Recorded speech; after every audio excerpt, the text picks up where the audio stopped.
Did Miss Myra used to do that song? Yeah, she does that for me. Miss Myra Smith, that we've been praying for on the prayer list.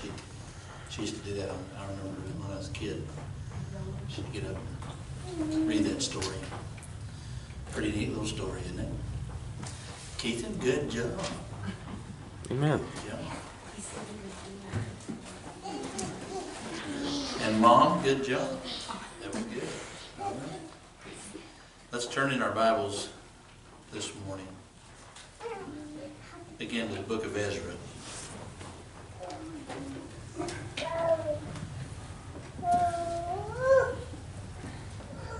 So I'm gonna put the Sunday school class, the adult Sunday school class, on the spot a little bit. Did you run out of things to pray for? Did you get tired of praying? That was only 10 minutes. Because I was watching the clock, and I quit the Sunday school lesson at 45 after. I went and knelt down, and I prayed, and I decided to look up and see how long I've been. 10 minutes. I said, you know what, I'll get up and I'll close it in prayer. And I think I prayed 5 minutes that time. We made it 15 minutes. We sang Sweet Hour of Prayer this morning. Now, it's not that we don't have plenty to pray about, right? But, I think if all of us, I'm including myself in that, if we stopped and did some introspection and went, you know what, I probably need to get a little more serious about my prayer life. I'm not saying you have to pray for an hour every day. You don't have to do that. But how's your prayer life? How's it going from day to day? And I hope it's good. I hope it's healthy. It's not that, I don't know. I don't know how everyone's doing. But it'd be a good day to stop and think about that. We're going to look at prayer again. Today is, the lessons this morning really are centering around this idea of sweet hour of prayer. I'll be honest with you this morning, just kind of where I'm at, and where I believe our church is at, where I believe our nation is at, everything considered. I thought about just completely not preaching this morning, not teaching, not doing nothing, just stopping and praying. Just stopping everything and just praying. We're increasing in knowledge, even Bible knowledge. Doesn't matter a bit if you don't apply it. You can know everything in the Bible. It won't matter a bit if you don't apply it. You can know how to be saved. It won't matter if you don't act upon it. And that's something, Paul said, knowledge puffeth up.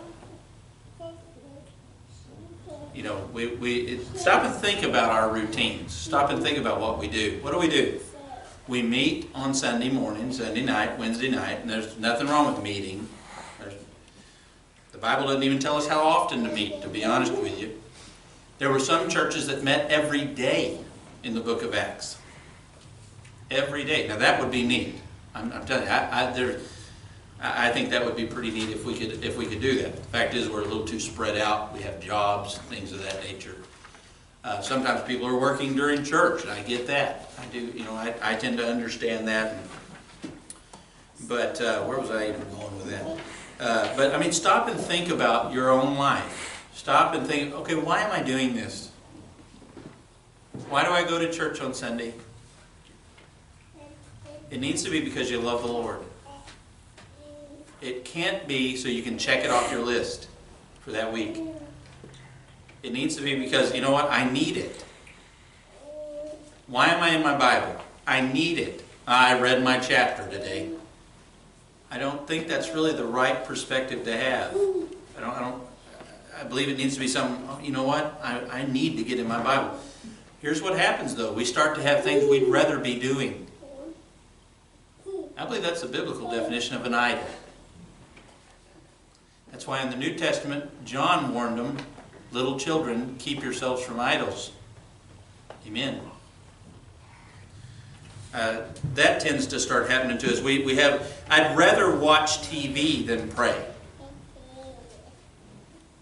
Maybe the TV needs to turn off.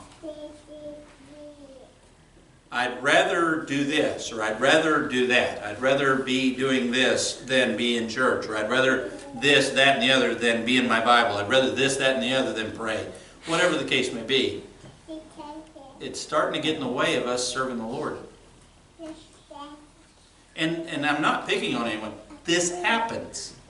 It happens because we have a flesh. A lot of times our spirit is willing.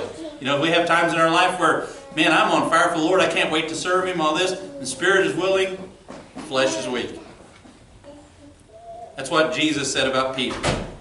Peter didn't want to deny Jesus. He didn't want to turn his back on Jesus. Peter didn't want to fall asleep in that garden.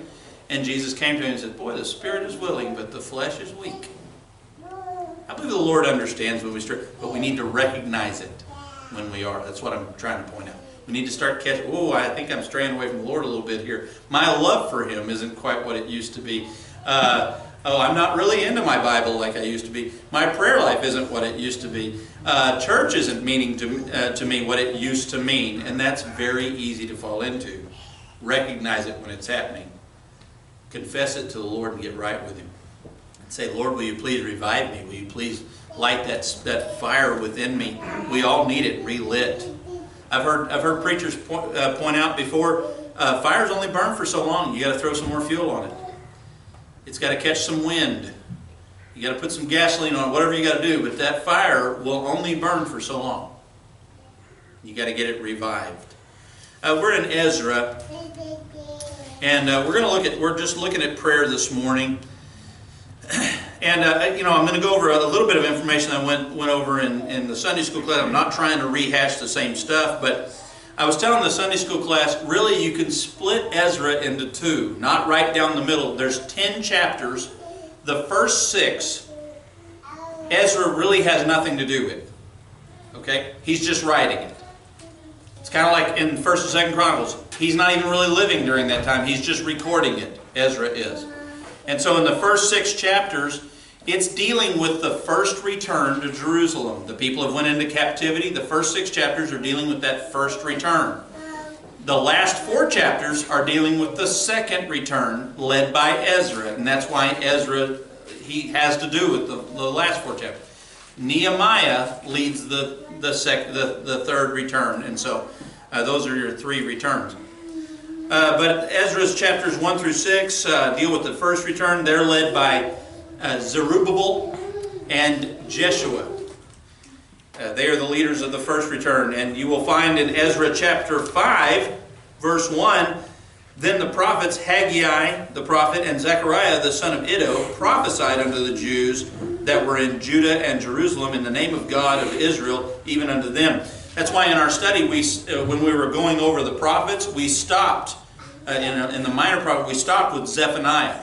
Because right after that is Haggai and Zechariah. They take place during this time. They preach during the first, basically right after the first return to Jerusalem. That's why we haven't covered them yet. We'll get to them. But these preachers start to preach. And then after Zechariah comes Malachi, and that's the last prophet of the Old Testament. And then you come to Jesus. Then you come to the prophet. The main one. And 400 years of silence from Malachi to Jesus. And so we're getting set for that. So anyway, right now we're in the time of Ezra, and Haggai and Zechariah rose up and stirred up the people. In chapter 6 of Ezra, you will find that they complete the building of the second temple. Think about that. Jerusalem is a mess. It's a heap. It's been absolutely demolished 3 times. It's been destroyed. It's a waste. And God allows the children of Israel to go back and rebuild. What's the first thing they start with? The temple. Now, wouldn't you say that they had their priorities pretty straightened out by that time? They're like, whoa, we need to put God first in our life. Now they start having some trouble in that after that first return, and some people start to withstand them. Why do we as Christians think there's going to be no resistance to serving the Lord? And they did the same thing in that time. They thought there was going to be no resistance. Why do we think there's not going to be any diseases? Why do we think that people aren't going to have a problem with us serving the Lord? Why does it surprise us when a guy walks into a church and starts shooting the place up? The guy probably got demon possessed. That really shouldn't surprise us. It does, though. We're not used to it. But it should, honestly, we should kind of see that stuff coming. If the Bible's true, then the devil really does hate us. And he really does hate God's people. He really hates God. He's going to act out. He's going to do certain things. And so there was trouble in the time of Zerubbabel and Joshua. And I believe you'll find that story mainly in chapters 3 and 4, where they start rebuilding the temple, but some heathen don't like it. And so they stop it, but they complete it after the preachers stir them up and they remind them, hey, we need to get right with God. Because over in Haggai, what you'll find in the first chapter, he's like, you've built your own houses, but you're not rebuilding the temple of God. They had started rebuilding it, but then they lost their priorities. And then Haggai reminds them, aren't you supposed to put God first? That's pretty well the message of Haggai. You're supposed to put God first.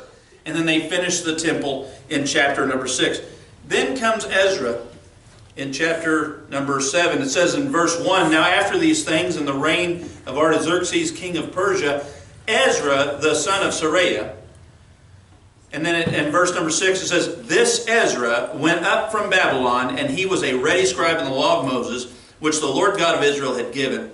And the king granted him all his request, according to the hand of the Lord his God upon him. Verse 7, and there went up some of the children of Israel, and of the priests, and of the Levites, and of the singers, and the porters, and the Nethinims, unto Jerusalem in the 7th year of Artaxerxes the king. So he leads that second return, and that's chapters 7, 8, 9, and 10 that cover that time period. We were in chapter 9 this morning, and I want to relook at that this morning. I'm not going to cover everything that was going on. The people were marrying people they weren't supposed to be marrying, basically unbelievers. They were marrying idolaters, people that were going to lead them back into idolatry. And so they were getting into this trouble. And I was pointing out to you this morning, Ezra realizes they're getting a second chance at serving the Lord. Look at chapter 9, verse 8. This is Ezra's mind of what's going on. He says, and now for a little space grace hath been showed from the Lord our God, to leave us a remnant to escape, and to give us a nail in his holy place, that our God may lighten our eyes and give us a little reviving in our bondage. And so he knows God is being gracious. He knows God is being merciful. He knows that God is being very pleasant with them, and the people just get right back into sin. They just get right back into it. And they ignore God, and they ignore what God is trying to tell them, and it's going to get them in trouble again. When Ezra finds out what the people are doing, look at verse number 3. He says, and when I heard this thing, when I heard what the people were doing, I rent my garment and my mantle.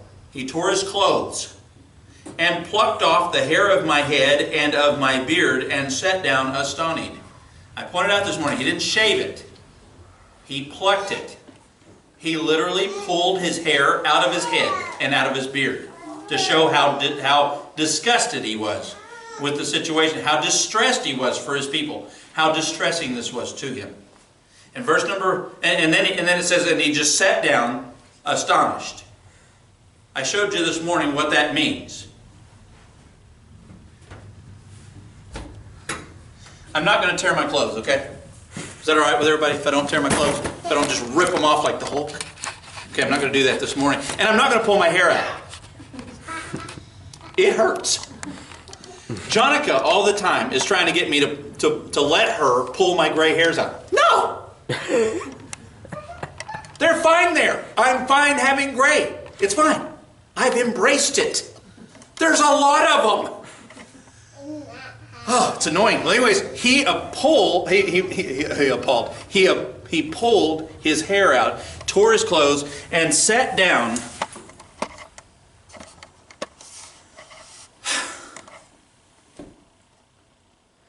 With this attitude. The Bible says, I believe it's in the next verse, that he was in heaviness. you kidding me? We get this second chance, and they're already blowing it. We're not even that far into this thing, and we're already blowing it. The people have already forgotten about the bondage they just went through. It's kind of like when your kids, you get onto them, you spank them or something like that. You know, they do something wrong and you spank them or correct them in some way. But I'm using spanking because that's the harshest form. That should be the hardest form. You shouldn't spank them for every little thing. I'm simply saying they drove you to that. They drove, they reached this point where you had to spank them. Okay? And then they forget. They forget about the spanking. And they do it again. The other day, Miss Theslin decided to pee in her pants. Now, Miss Theslin's been potty trained for a while. But what happens is she gets to play it with the other kids. And she just doesn't want to stop what she's doing and go to the potty. That's too inconvenient.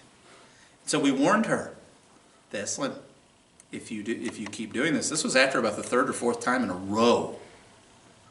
We said, if you keep doing this, it's going to be a whooping. She said, okay, Daddy. Guess what she does? She pees in her pants again. Like, there's this wet spot on the back. Can't miss it. If she sits on your lap, you're going to have a wet spot on your leg. You cannot miss it. You can smell it. So I say, Theslin, it's time for a whooping. I was very self-controlled about it. I wasn't mad. I didn't blow up or anything like that. I said, Theslin, you're getting two licks. We talked about this. She said, okay, Dad. It's like she doesn't understand. She's about to, until I take the belt off. And then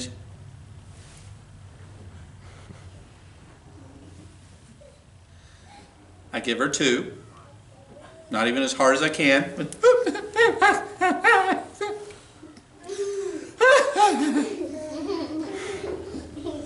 It's a big deal. It's...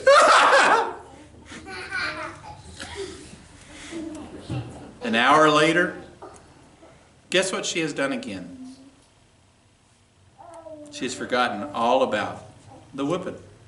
She's like, Theslin, you peed in your pants again. Okay, Dad. That is people. People are like that. And God had spanked these people. He had spanked them pretty good. Remember Lamentations? Remember reading how hard that book was? That book's hard to read if you really stop and think about the things that are going on in that book. Children with their heads bashed in on sidewalks. Mothers eating their own kids. That's what that book talks about. It talks about absolutely hard things. The people have already forgotten about that. That's why Ezra is astonished. That's why he's sitting there going, what does God have to do to get these people's attention? And he's sitting there astonied. It says in verse 4, then were assembled unto me everyone that trembled at the words of the God of Israel, because of the transgression of those that had been carried away. And I sat astonied until the evening sacrifice. And at the evening sacrifice I arose up from my heaviness, and having rent my garment and my mantle, I fell upon my knees and spread out my hands unto the Lord my God. And said. And the rest of this chapter is his prayer. The rest of this chapter is his prayer. Now he responds correctly when he starts to... Listen, anytime we see sin in our own life... Now Ezra had not committed this trespass. Okay? He had not committed the sin. But anytime we see sin in our life, it ought to have this effect on us. Whoa, where have I gone? What am I doing? Falling down before the Lord. I'm not saying you got to tear your clothes every time. Okay? I'm not saying don't pull your hair out. I'm not saying do that. But what I am saying is you do probably need to humble yourself before God. He fell on his, as it said, and at the evening sacrifice I arose up from my heaviness, and having rent my garment and my mantle, I fell upon my knees. Yeah, I would say humble your heart to God. It should even drive you to your knees. Dad used to sing a song, I remember when I was a kid. I can't ever find this song. I've tried to find it on YouTube, but it's tall on my knees, no way to fall, on my knees, right where I belong, there I am strong. I think it says through iniquity. Through eternity. Through eternity. You need to sing that song again. Good grief. I think I was little the last time I heard that. I mean, it was still 8-track tapes back then or whatever. That's why he doesn't have it anymore. Yeah, that's why it doesn't have it anymore. But I can't find it. YouTube has everything. How does it not have that? Anyway, love that song. But I think of that song, and I'm simply saying he decided to get on his knees before the Lord and spread out my hands unto the Lord my God. Now, anytime we sense sin in our own life, or anytime, hey, listen, we've got family members that are straying away from the Lord, or we've got issues in the church, problems that the church is facing. Boy, I'm telling you, our church is facing issues right now. There's no more than any other church. I'm not trying to, but we've got things going on. I mean, we're struggling.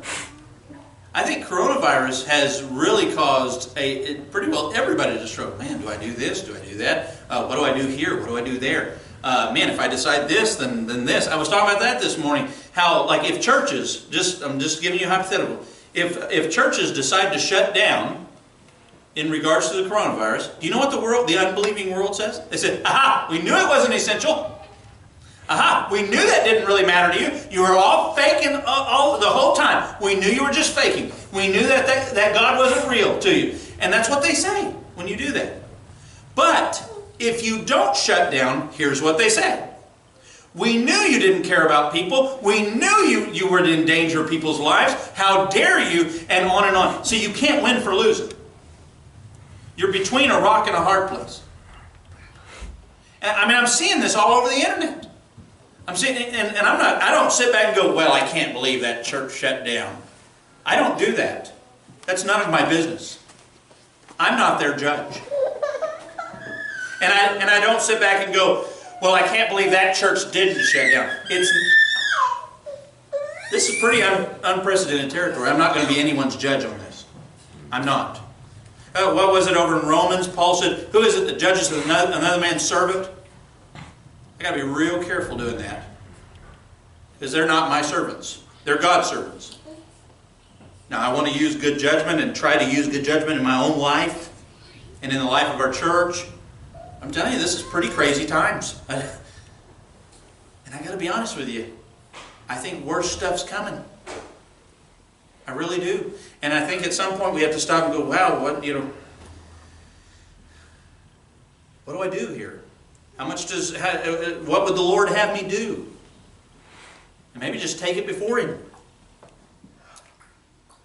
We can think of family members that have sin in their life, or family members that are struggling with a health issue or something of that nature. We can think of church issues. We can think of, national problems. Ezra is praying for a nation right here. A national sin that he's not even committing. Do we have any national sins? We have a lot of national sins. We have greed. We have laziness. We have encouraging people to live off the government. If a man doesn't work, neither should he eat. We encourage people not to follow that. We are murdering babies. Do we have national sins? As like I said this morning, I wouldn't wish coronavirus on anybody. I wouldn't wish anything on anybody like that. But I can't look at America and go, wow, we don't deserve this. America, in general, we do. Did Ezra deserve any judgment right here? No, not personally. But did his nation deserve it? Yes. And he knew it. Look at this in verse number 10, chapter 10, verse 1. Now when Ezra had prayed, at the end of that prayer, and when he had confessed, weeping and casting himself down before the house of God, sounds like some pretty serious prayer time right there, wouldn't you say? I mean, really, I said it at the beginning, how's your prayer life? I mean, stop and think about it. Do you cast yourself down before God? I mean, do you get that serious about it?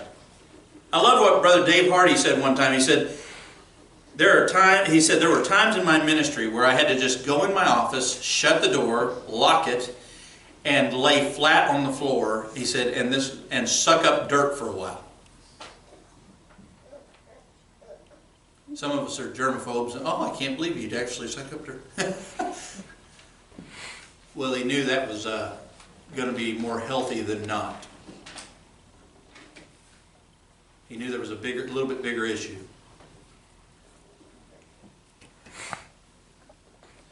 Casting himself down before the house of God, there assembled unto him out of Israel a very great congregation of men and women and children. And I said that this morning. You know, the young people are watching how we handle all of this. They're watching our attitudes. They're watching our spirit. They're watching how important God is to us at this time. They're watching all of that. If God's not important to us, how can we expect Him to be important to the next generation? For the people wept very sore. And you'll read on here, and the people confessed their sins. They turned from their sin. They got right with God. They got serious about the Lord. I'm thankful for that. You'll find in Jeremiah's message, he gave them a similar message and the people would not. So I'm thankful for this generation of people. Go back to Ezra chapter 8. Let me give you another example here. Ezra chapter number 8. Look at verse number 21. Now this is as they're getting ready to leave Babylon and go back to Jerusalem. He says in verse 21, "Then I proclaimed a fast there." That means you don't eat. So that your prayers are a little more fervent. You show the Lord, hey, this. You know what, Lord? Praying to you right now is so important, I'm not even going to eat. Then I proclaimed a fast there at the river of Ahava, that we might afflict ourselves before our God, to seek of Him a right way for us, and for our little ones, and for all our substance. For I was ashamed to require of the king a band of soldiers and horsemen to help us against the enemy in the way, because we had spoken unto the king, saying, The hand of our God is upon all them for good that seek Him, but His power and His wrath is against all them that forsake Him. So we fasted and besought our God for this, and He was entreated of us. Now, what's going on there? Think about this. Picture it. Ezra is about to lead the people a second return to Jerusalem. He goes to the king, and he says this to the king. The hand of our God is upon all of them for good that seek Him. God's blessing those who serve Him. God's hand of blessing and protection is upon them that seek Him. But His power and His wrath is against them that forsake Him. So that's what Ezra says to the king. Can you imagine Ezra then going, could you provide us with some soldiers to protect us? He said we were ashamed to do that. He says in verse 20, the beginning of verse 22, For I was ashamed to require of the king a band of soldiers. See, Ezra's been going on and on about this God he serves, about how He's going to protect them. Do you understand this was a long journey? This would have been a long walk across very dangerous territory. You have women and children with you. You are carrying back gold and silver. You're a sitting duck. You're an easy target. You're a soft target is what they'd call it. Now your faith is going to be tested. Do you really believe God's going to protect you? I was ashamed to ask for some soldiers. So then he said, this is what we did. We proclaimed a fast and we prayed. And I got to thinking about it today. He says in verse 23, so we fasted and besought our God for this, and he was entreated of us. He heard us, and he protected us. Boy, that had to really reinvigorate Ezra's faith, didn't it? To make it all the way back, and all he did was pray and fast. I got to thinking about it. Everything that we're facing, I've felt this way several times and just haven't done it, but what if we really just stopped where we're at and just sought the Lord in prayer? For our own personal life, look, our little ones are watching how we handle this. They're watching if we've got a spirit of fear. I'm not talking about being cautious or anything like that. I'm talking about having a spirit of fear. They can sense that. They're watching how we handle this. Are we going to quit on God? Do we just throw in the towel? I tell you what, I'm bored with God. Forget my Bible. Do we do that? Do we quit praying? Do we quit church? Do we quit witnessing? You ever been there? Think about this. You remember times in your life where you were on fire for God and you were witnessing for Him? You were sharing the gospel with people? But then so many people said no. So many people were cold about it, you just stopped. I've been there. I know that feeling. I'm not looking down and going, I can't believe people would do that. I've seen it in my own life. What if we just stopped and really sought the Lord? What if we made this day and maybe even just rededicated our lives to seeking the Lord in our own personal life, but also for our church family, for our families. We've got family members that need the Lord and need Him bad. What if we just started fasting and praying? Brother Sonny I'm going to use him as an example. I know he won't mind. He's a diabetic, okay? I wouldn't have him like full-blown fast. But maybe you should not eat ice cream.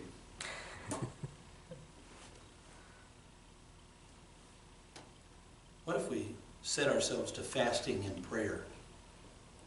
In this, they didn't eat any bread. They didn't even drink water, you'll find.